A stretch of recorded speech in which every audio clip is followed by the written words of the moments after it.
The trick was from the government, they gave you 4 acres of mule right out there. You don't have any grain, you don't have nothing.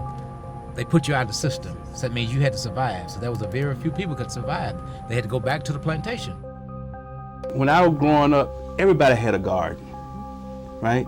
And then we grew beyond the garden and created banks of food for other folks in the community.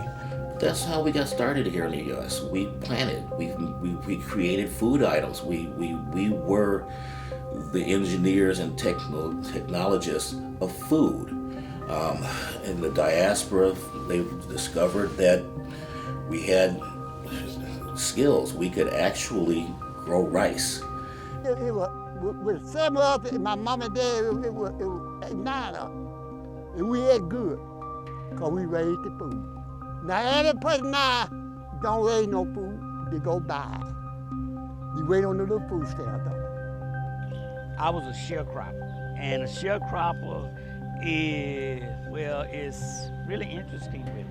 And we who have studied the slave period and Reconstruction know that it was it was a plantation that actually bailed out the South because you literally had to pay for the privilege of working. Just things, I get sad when I get to thinking about what we had to go through with. I don't want you to be sad. I don't want you to be sad. I know this starts a lot of memories. It seems like people now, they don't care. The basis of all wealth, I don't care whether you're in the United States or anywhere else in the world, is land. And that's one thing that God is not making any more of. And share information like we used to do with my grandmother and my grandfather. They would, in the community, everyone took a part, and everyone had they come into the garden, they help plant, they help not only plant, they help harvest, they help to keep things up, like your weeding and what have you. They come in and just do it without being asked. They just go and do it, and they harvest what they want to harvest from that. And that's what we got to get back to, the basic. It was the way we lived. It was the way you never, look, my mama say to this day, she said, I may not have no money, but ain't nobody gonna go hungry.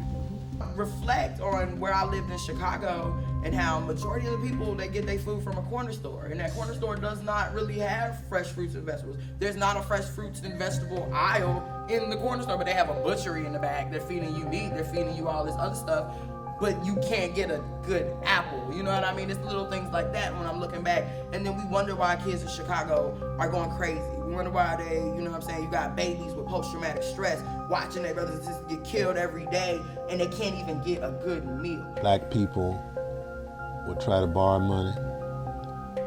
They give them just enough to start the crop, but not complete the crop, which means you couldn't pay the loan, and ultimately you lost the land. I'm concerned about having, and this was my parents' desire, that the land that they bought, did nobody give it to them. They worked and saved it, that it would be in the family forever, and it would be a farm forever.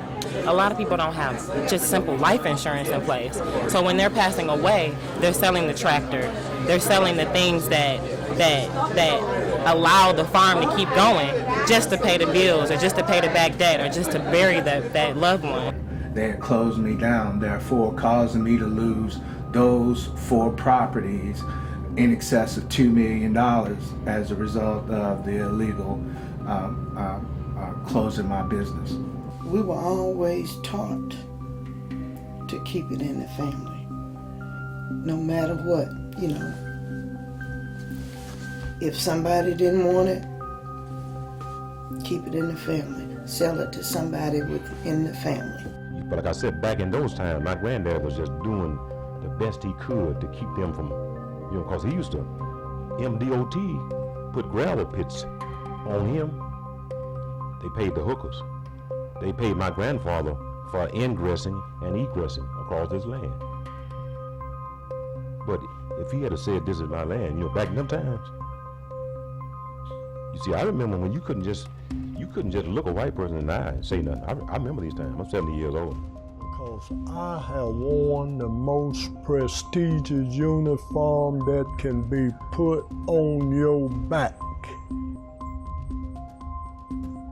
to come right back where I was born 67 years ago and treated worse than a slave, a prisoner, or a dog.